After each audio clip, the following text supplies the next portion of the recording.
Sparklers.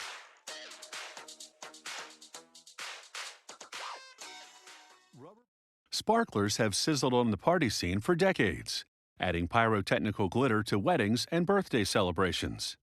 They evolved from more traditional fireworks and are the only kind that the consumer can handle when lit.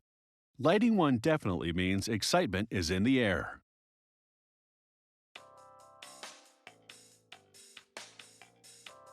The splash of flash can last a minute or more depending on the length of the sparkler. They start with steel wires that are about 19 inches long. They load bundles of them into slots of a sorting machine.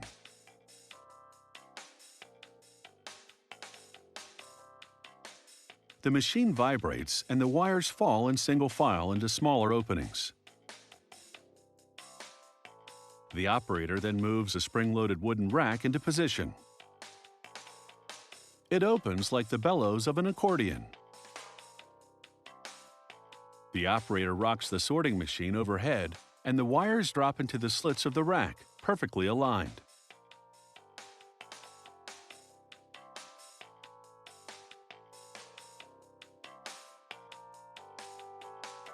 After 300 sparkler wires have fallen into position, the operator pulls a handle to close the rack. Now, clamped in the accordion-style rack, the wires are ready to move on to the next station. Wires for parade sparklers are much longer, 36 inches in fact, which means they're heavier than ordinary sparklers. The operator loads each of these wires manually into a rack that's larger and sturdier than the last one. This system of loading is a lot more time-consuming, but parade sparklers are worth the extra trouble because they'll have a longer burn time, up to 4 minutes.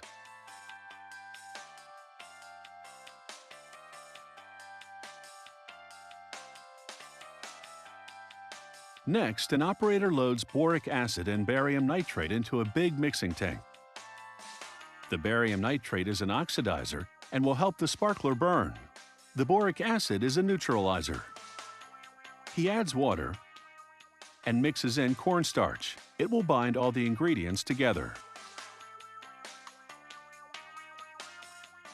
Next, he pours in some very fine iron filings. These bits of iron will give the sparklers their gold color. The operator then suits up in protective gear and closes the door. He's the only one allowed inside to load the sparkler's most volatile ingredient, aluminum powder. Once mixed into the wet slurry, the powder is virtually harmless, and they don't need to take as many safety precautions. Chain conveyors now move the rack of sparkler wires into position. An elevator lifts up a tank of the sparkler slurry to dip the wires in it. The next rack of wires then moves forward for dipping. 286 racks of wires move through this dipping station every hour and 45 minutes.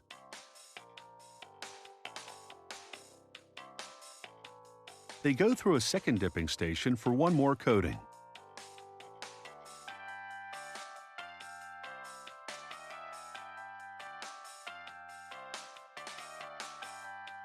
The two coatings double the diameter of the wires.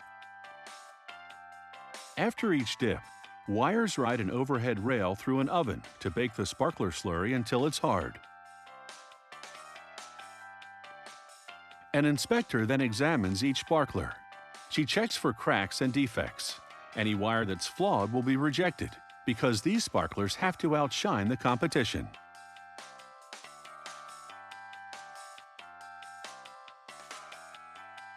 It takes her about 3 minutes to examine the 300 sparklers on a rack.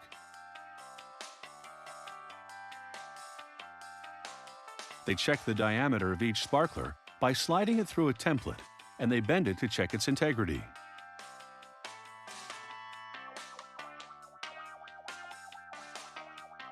The sparklers have been stored for a week prior to packaging to allow them to cure. And now they're ready for a party. And they're sure to be the center of attention.